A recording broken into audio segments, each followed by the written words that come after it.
البدع والأهواء، أهل البدع العقائدية وأهل البدع السياسية.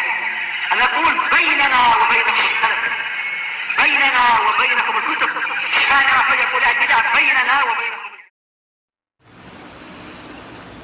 بسم الله الرحمن الرحيم. الحمد لله الذي أرسل رسوله بالهدى ودين الحق ليظهره على الدين كله وكفى بالله شهيدا وأشهد أن لا إله إلا الله وحده لا شريك له إقرارا به وتوحيدا وأشهد أن محمدا عبده ورسوله صلى الله عليه وعلى آله وسلم تسليما مزيدا لا نبي بعده. Ikhwani fi din, a'azzani wa azzakumullah jami'an wa ra'akum. Kita lanjutkan bacaan kita terhadap kitab At-Tafsir Al-Muyassar, yang mana sekarang kita akan masuki tafsir firman Allah Subhanahu wa taala ayat yang ke-190. Gitu ya. Naam. Yang mana ayat yang ke-190 ini menjelaskan kepada kita semuanya bahwa di dalam ciptaan Allah Subhanahu wa taala, langit dan bumi serta makhluk-makhluk yang ada, terdapat di dalamnya tanda-tanda kebesaran Allah Subhanahu wa taala yang tentunya manusia tidak bisa mencontoh dan mengikutinya. Mulai dari adanya malam dan siang silih berganti, tidak pernah tabrakan. Begitu datang siang, hilang malam. Sebaliknya, begitu datang malam, hilang siang, silih berganti secara teratur, rapi, tersusun. Kemudian bintang-bintang di langit antum saksikan sebagai apa? Hiasan, ditata rapi oleh Allah Subhanahu wa taala. Naam. Kita lihat barakallahu fikum, qala Allah taala berfirman, "Inna fi khalqis samawati wal ardi wa ikhtilafil laili wan nahar la ayatil liulil albab." Perhatikan baik-baik. Sesungguhnya di dalam penciptaan langit dan bumi serta perbedaan malam dan siang, sungguh di dalamnya terdapat tanda-tanda kebesaran Allah taala bagi orang-orang yang memiliki mata hati, bagi orang-orang yang berpikir, merenungi, kemudian juga tadabbur terhadap ayat-ayat Allah Subhanahu wa taala. Niscaya mereka tahu bahwasanya tanda-tanda kebesaran Allah Subhanahu wa taala sangat luar biasa. Tidak bisa kita mencontoh atau mengikutinya. Coba bayangkan, malam tiba-tiba hilang ketika datang siang. Siang tiba-tiba hilang ketika datang malam. Matahari dan bulan bisa dikatakan tidak pernah tabrakan. Kemudian cahaya bulan dengan cahaya matahari lain. Coba bayangkan. Cahaya bulan sinarnya Masya Allah, sampai kemana-mana dalam keadaan kalau kita memandang tidak silau, ya enggak? Tapi kalau cahaya matahari memang menerangi dan juga luas cahayanya, namun Allah Subhanahu wa taala takdirkan kalau seandainya kita memandang secara langsung silau atau yang semisalnya. Itu semuanya tentunya adalah apa? Tanda-tanda yang besar bagi barakallahu fikum kemampuan Allah Subhanahu wa taala, qudratillah jalla wa ala. Kita lihat tafsirannya. Qala al-mufassirun asabahumullah, perhatikan baik-baik tafsirannya itu ya. Inna fi khalqis samawati wal ardi ala ghairi misalin sabiq. Sesungguhnya di dalam penciptaan langit dan bumi yang tidak ada contohnya sebelumnya. Coba, apakah ada sebelum Allah taala menciptakan langit dan bumi kemudian ada yang bisa menciptakan langit dan bumi? Enggak ada. Satu pun enggak ada. Langit yang seluas ini yang tersaksikan ada tiangnya atau tidak? Nah, barakallahu fikum. Naam. Kalau seandainya kita bayangkan kok bisa, kenapa tidak jatuh, kenapa tidak roboh, padahal antum saksikan seakan-akan tidak bertiang. Allah Subhanahu wa taala yang menjaganya. Allah Subhanahu wa taala yang menjaganya. Kemudian bumi yang seluas ini, walaupun mereka berbeda pendapat mengenai bumi itu bulat ataukah hamparan, kesimpulannya dikuatkan Syekh Muhammad bin Shalih Al-Utsaimin, tanpa panjang lebar bumi itu bulat.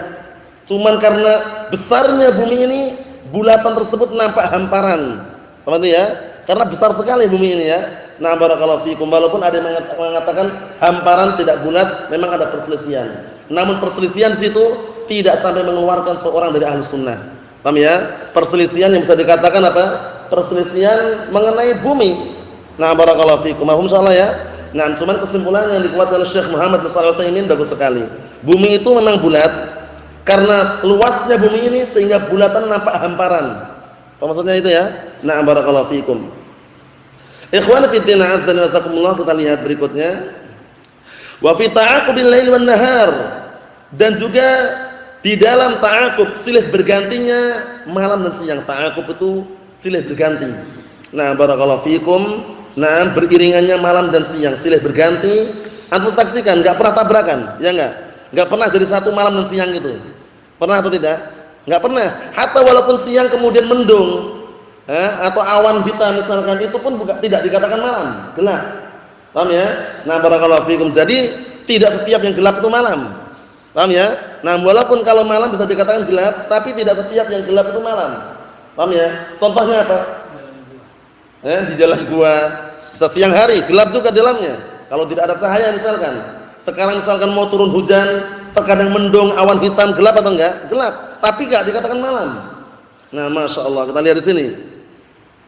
Wa ikhtilafihima tulan wa qisara, dan juga perbedaan keduanya, yaitu malam dan siang mengenai panjang dan pendeknya. Terkadang ada kalanya malamnya panjang, siangnya pendek, iya enggak? Terkadang siangnya panjang, malamnya pendek. Ketika puasa di bulan Ramadan, yang antum merasakan mana yang panjang? Siang. Cuma terkadang ada juga rasanya itu malam yang panjang. Iya enggak? Nah, seperti itu menunjukkan bahwasanya keajaiban dan juga keistimewaan ciptaan Allah Subhanahu wa taala. Masyaallah ya, tanda-tanda kebesaran Allah Subhanahu wa taala. La dalaila wa barahina 'azimah 'ala wahdaniyatillah li ashabil 'uqul as-salimah. Sungguh di dalamnya itu terdapat tanda-tanda dan bukti-bukti yang sangat agung yang menunjukkan apa? Keesaan Allah Subhanahu wa taala terhadap apa? Bagi orang-orang yang memiliki akal yang selamat. Jadi akal yang selamat akan bisa menyaksikan, bisa memperhatikan, bisa merenungi. Tapi kalau akalnya rusak, waliyadzubillah, tentunya tidak bisa. Masyaallah ya. Karena akal yang selamat adalah akal yang bagaimana? Sudah kita lewati dulu ya. Nah, barakallahu fikum. Akal yang selamat itu akal yang dia tunduk dengan dalil. Paham ya? Bukan dalil diakal-akalin, bukan. Tapi kalau akal berseberangan dengan dalil, justru akal itu bagaimana caranya tunduk dengan dalil. Itu akal yang selamat. Paham ya? Jangan sampai dalil justru malah kita akal-akalin sehingga menang akalnya daripada dalilnya. Jangan, barakallahu fiikum. Naam. Kita lihat berikutnya, qala Allah Ta'ala, ayat yang ke-191. Masih sambungan daripada ayat sebelumnya mengenai barakallahu fiikum, keberadaan dan sifat-sifat orang-orang yang berzikir kepada Allah Subhanahu wa taala. Qala Allah Ta'ala berfirman, "Alladzina yadhkuruna Allaha qiyaman wa qu'udan wa 'ala junubihim wa yatafakkaruna fi khalqis samawati wal ard. Rabbana ma khalaqta hadza batilan subhanak faqina 'adzabannar." Artinya, orang-orang yang mereka berzikir kepada Allah, ingat kepada Allah Subhanahu wa taala, baik dalam keadaan berdiri maupun dalam keadaan duduk maupun dalam keadaan berbaring, ingat kepada Allah Subhanahu wa taala. Karena yang namanya berzikir, mengingat Allah Subhanahu wa taala adalah kunci apa? Kunci keberuntungan. Wadhkurullaha katsiran la'allakum tuflihun. Berzikirlah kalian kepada Allah taala sebanyak-banyaknya, semoga kalian termasuk orang-orang yang beruntung. Ayat yang sudah kami sebutkan berkali-kali mengenai keadaan orang-orang yang tidak pernah mengingat Allah taala, enggak mau berzikir kepada Allah taala, nanti di hari kiamat dibangkitkan dalam keadaan apa? Buta. Bayangkan, di dunianya masih bisa melihat, mata itu ada, cuman karena di dunia dia tidak mau ingat kepada Allah taala, tidak mau berzikir kepada Allah taala, tidak bersyukur terhadap nikmat-nikmat Allah Subhanahu wa taala, dibangkitkan dalam keadaan buta. Wal'iyadzubillah. Padahal Allah taala sudah mengatakan, "Fadhkuruni adkurkum washkuruni wala takfurun." Ingatlah kalian kepadaku, niscaya aku akan ingat pada kalian. Bayangkan, sudah dikasih ultimatum peringatan dan juga nasihat. Ingatlah kalian kepadaku, berzikirlah kalian kepadaku, niscaya aku ingat pada kalian. Washkuruni wala takfurun, dan bersyukurlah kalian kepadaku dan jangan kalian kufur. Nah, barakallahu fikum. Ancamannya dalam surat apa? Kemarin dalam surat Thaha ya. Nah, barakallahu fikum, yaitu Allah taala mengatakan, "Wa man a'rada 'an dzikri fa inna lahu ma'isyatan dhanka."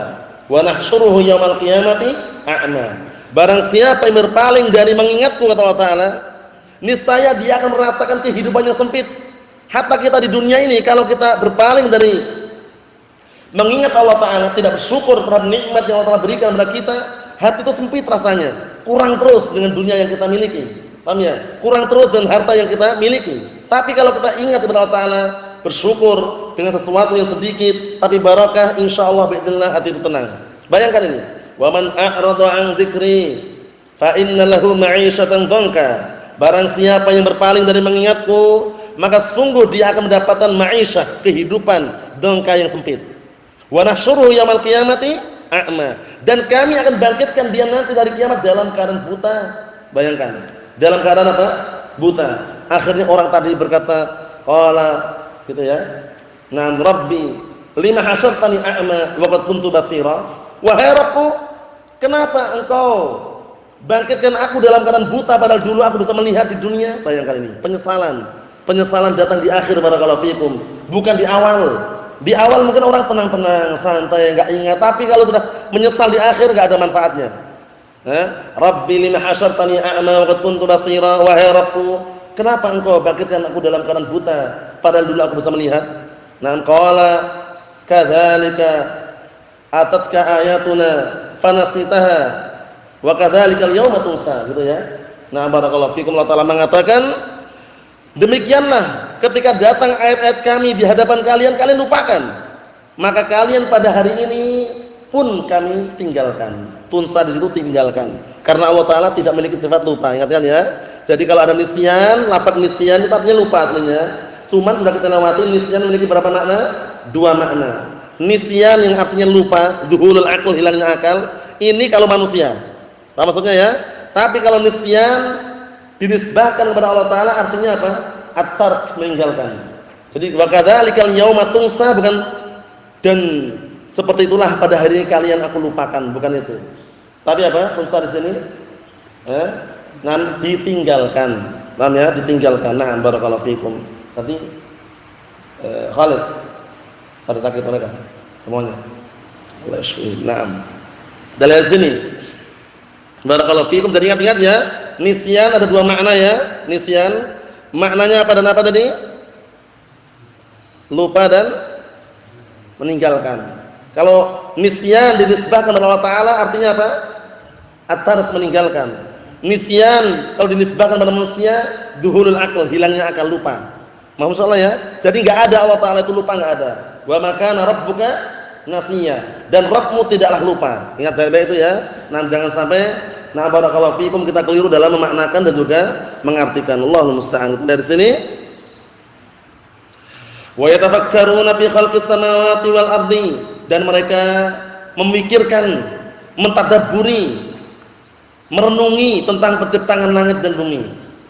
Mentadabburi, merenungi di dalam penciptaan langit dan bumi. Rabbana, wahai Rabb kami, ma khalaqta hadza batila, tidaklah engkau menciptakan ini dengan batil. Subhanak, maha suci engkau ya Allah. Faqina adzabannar, jauhkanlah kami dari apa? Jagalah kami dari api neraka. Maksudnya bagaimana? Hindarkanlah. Paham ya? Karena ini permintaan yang sangat terpuji dan juga sangat besar adalah meminta agar kita dijauhkan dari api neraka. Oleh karena itu doa yang sering Rasulullah ulang-ulang di antaranya apa?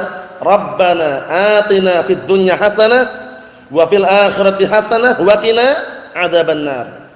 Wahai Rabb kami, berikanlah kepada kami di kehidupan dunia ini hasanah, kebaikan.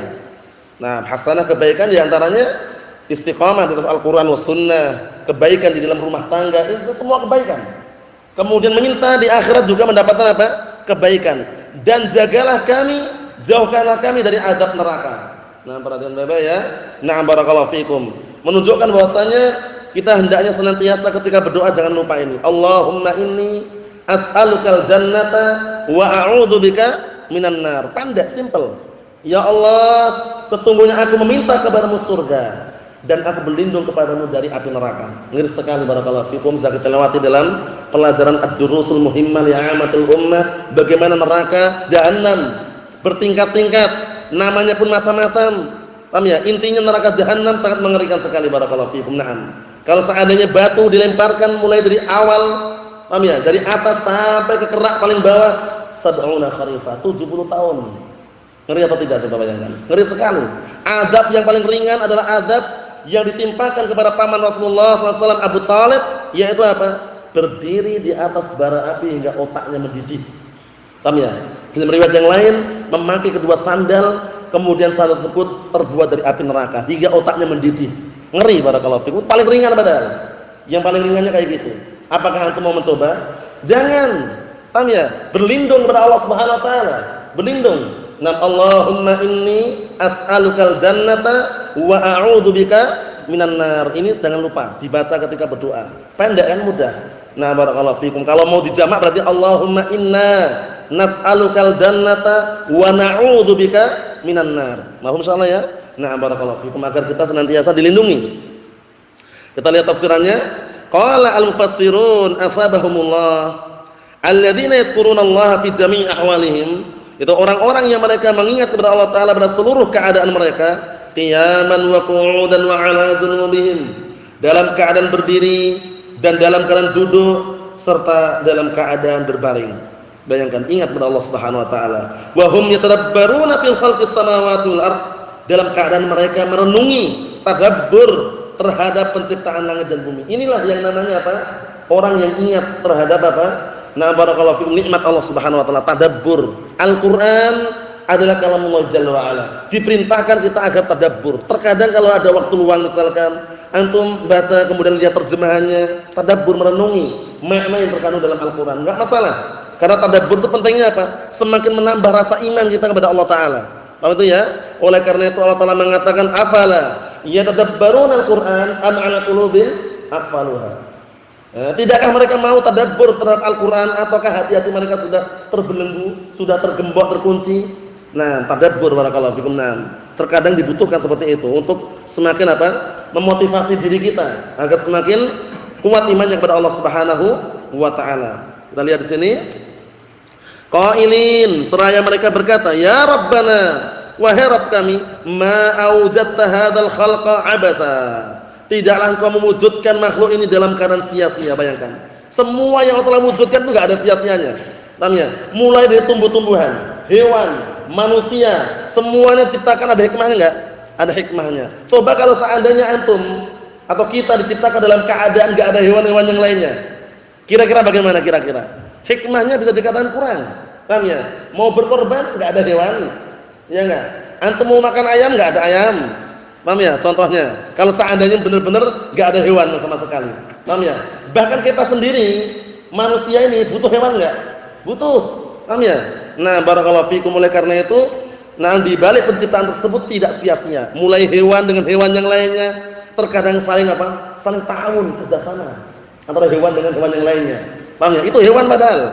Coba anda saksikan semut. Semut itu kalau makanannya besar, enggak mungkin dia bawa sendiri. Dia manggil teman-temannya dulu. Walaupun kita enggak paham bahasanya, secara mafhumnya itu loh ya. Manggil teman-temannya, akhirnya dibawa bareng-bareng makanan yang sebesar itu. Nanti dimakan bareng-bareng juga.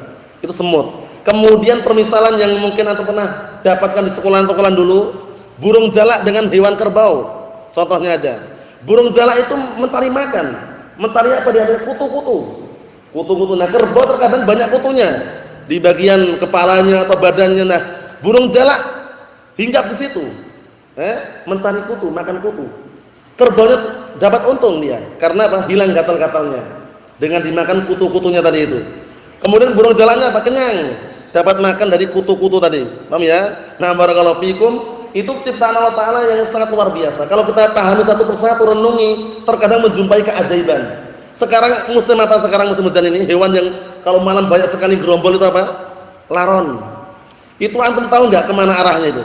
Nah, barakallahu fiikum, wallah alam, ini tajribah ya, ada yang nyaksikan langsung. Itu nanti kembali ke rumput. Paham ya? Menjadi rumput. Paham ya?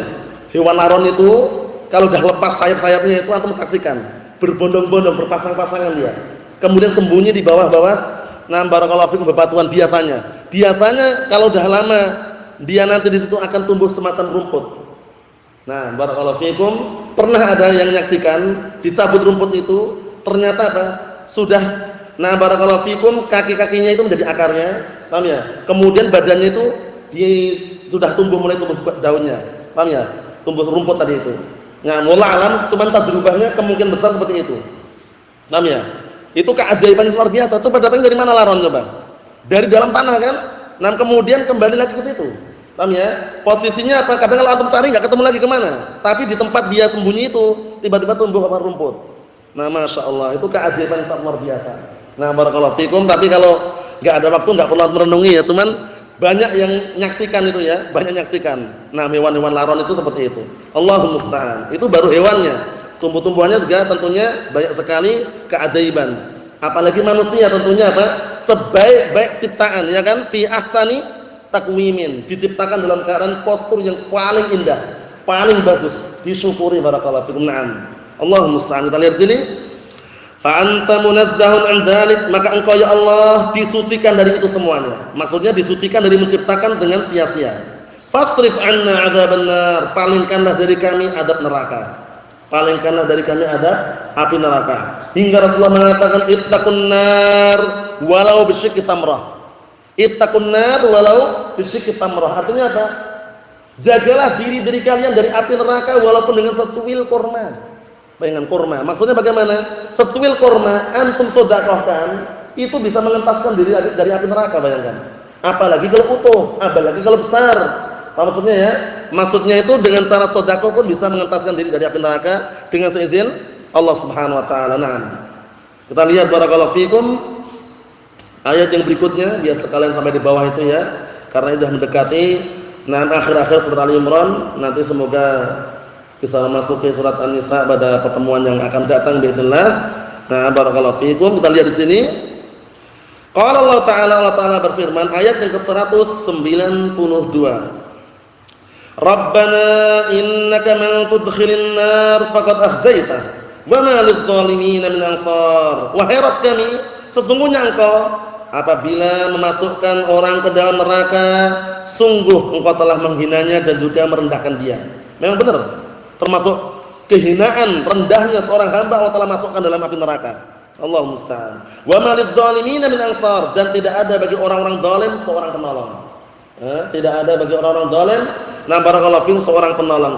Zalim di sini masuk dalam kategori kesyirikan juga masuk, musyrikin maksudnya. Barakallahu fiikum atau zalim-zalim yang lainnya. Karena sudah kita lewati kedzaliman terbagi menjadi berapa? 3. Kedzaliman terbagi menjadi berapa? 3. Bisa menyebutkan? Kedzaliman terbagi menjadi 3. Apa aja, Akh Yusuf?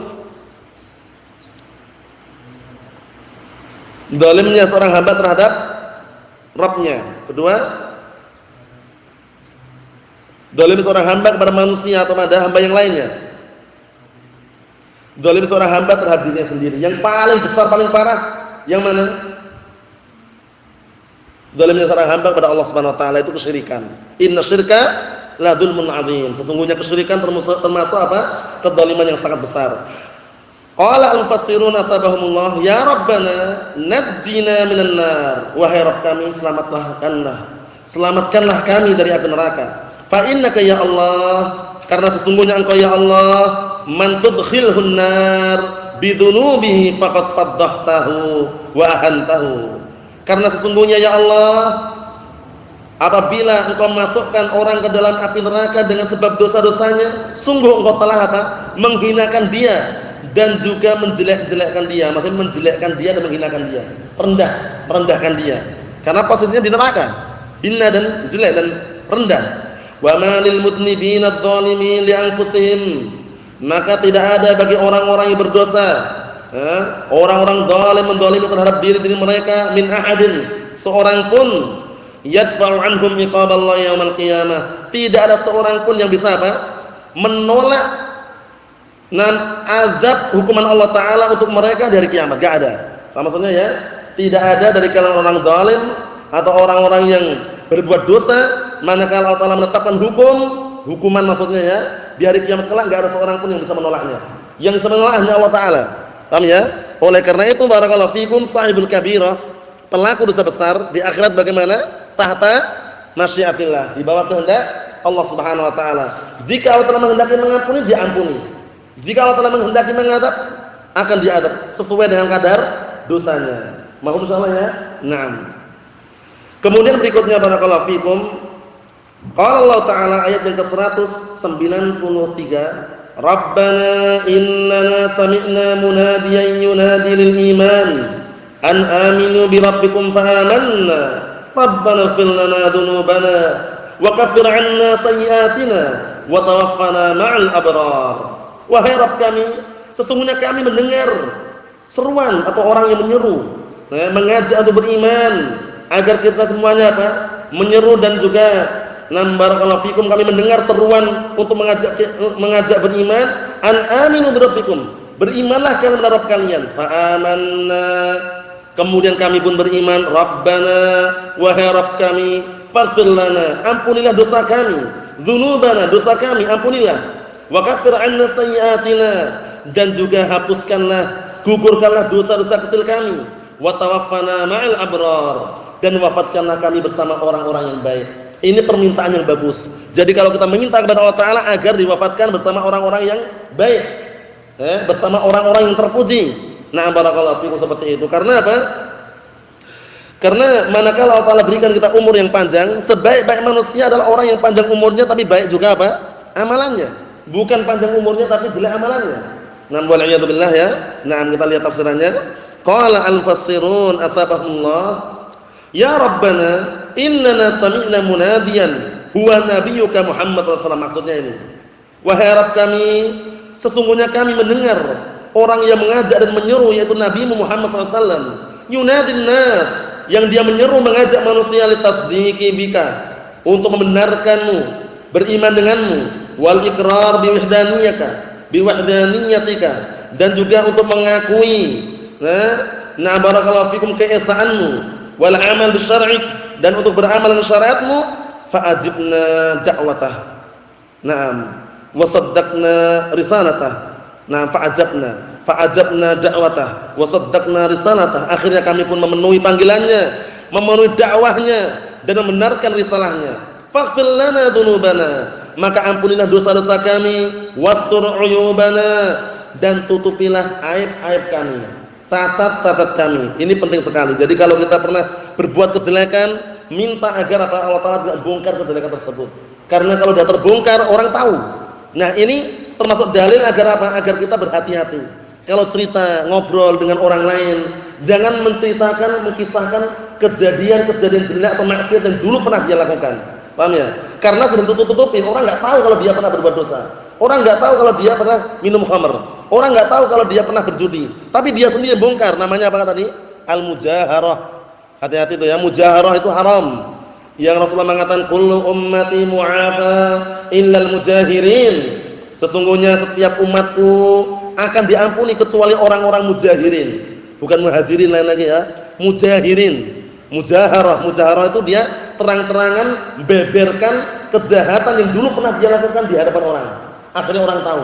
Dulu anak itu mantan preman.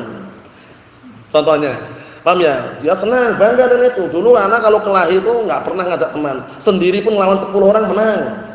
Contohnya. Itu enggak bagus. Kenapa? Perkara-perkara maksiat yang dulu dia lakukan jangan dibeberkan. Sudah ditutup-tutupin sudah. Maksudnya, itu namanya mujaharah. Paham ya? Nah, barakallahu fikum. Dulu kalau kita ini kalau cuma ngerampok sehari 100.000 itu kurang. Sehari paling minim 1 M. Oh, kaya sekali dia. Ya, mantan perampok kelas kakap. Allah musta'an. Yang jelas apa? Perkara-perkara maksiat yang dulu pernah dilakukan jangan dibangga-banggakan. Jangan disebutkan di hadapan orang-orang. Karena orang awalnya enggak tahu kan? Akhirnya jadi tahu gitu loh. Paham ya? Sudah ditutup-tutupin Allah Ta'ala tapi malah dia bongkar sendiri. Ini namanya mujaharah. Hati-hati ya. Mujaharah. Kullu ummati mu'afa ilal mujahirin. Semua umatku diampuni kecuali mujahirin. Al-mujahirin itu yang bagaimana? Disebutkan sambungan hadisnya, yaitu orang yang malam hari dia melakukan suatu kemaksiatan, pagi harinya dia sendiri yang bongkar. Tadi malam mana ngerampok, enggak dapat berapa? Dapat 1 M. Nah, dia malah sebut-sebutkan pada orang lain jadi tahu, padahal sudah tutup-tutupin kalau dia tobat. Apa maksudnya ya? Seperti itu. Nah, barakallahu fikum. Jadi, enggak perlu kita mengungkit-ungkit masa lalu yang kelam, masa lalu yang curam. Paham ya? Masa lalu yang jelek jangan. Sudah berlalu sudah. Nah, barakallahu fikum, seperti itu. Ini wastur uyubana, dan tutupilah aib-aib kami, wa alhiqna bis salihin, dan ikutkanlah kami dengan orang-orang saleh, meninggal di atas apa? Di atas ketaatan kepada Allah Subhanahu wa taala. Yang terakhir barakallahu fikum, qala Allah taala ayat yang ke-194 dari surat Al-Imran, Rabbana wa atina ma wa'adtana 'ala rusulika wa la tukhzina yaumal qiyamah innaka la tukhliful mi'ad. Wahai Rabb kami, datangkanlah kepada kami apa yang Engkau telah janjikan kepada rasul-rasulmu berupa pertolongan dan juga kekuasaan yang menetap. Wala tukhzina yaumal qiyamah, dan jangan Engkau hinakan kami di hari kiamat. Innaka la tukhliful mi'ad. Sesungguhnya Engkau adalah zat yang tidak pernah menyelisih janji. Allah taala enggak pernah menyelisih janjinya. Kita lihat tafsirannya. Qala al-mufassirun asbahumullah, ya Rabbana a'tina ma wa'adtana 'ala alsinati rusulika min nasrin wa tamkinin wa taufiqin wa hidayatin. Wahai Rabb kami, berikanlah kepada kami apa yang Engkau telah janjikan melalui lisan para rasulmu berupa pertolongan dan juga barakallahu fiikum kemapanan, kekuasaan dan serta taufik dan hidayah. Wala tafdahna bidunubina yaumal qiyamah, dan jangan Engkau membikin kami hina dengan sebab dosa-dosa kami. Jangan Engkau hinakan kami dengan sebab dosa-dosa kami dari kiamat. Fa innaka karimun, karena sesungguhnya Engkau zat yang maha mulia, yang maha terpuji, yang maha dermawan. La tukhlifu wa'dan wa'adta bihi ibadak, yang mana Engkau adalah zat yang tidak pernah menyelisihi satu janji pun yang telah Engkau janjikan kepada hamba-hambamu. Syahidnya barakallahu fikum alhamdulillah, mulai dari barakallahu fikum ayat yang ke-192 sampai 194 ini doa-doa yang sangat bagus sekali. Doa-doa yang sangat bagus sekali, yang tentunya kita berupaya semaksimal mungkin meminta kepada Allah taala agar dijauhkan dari api neraka, dan meminta kepada Allah Subhanahu wa taala agar mendapat barakallahu fikum kebahagiaan dunia dan akhirat, tentunya ada surga Allah Subhanahu wa taala yang kita harapkan. Nasallahu alaihi wa sallam fid dunya wal akhirah, wa nasallahu an yuwaffiqana wa iyyakum lima yuhibbu wa yardah, walhamdulillahirabbil alamin.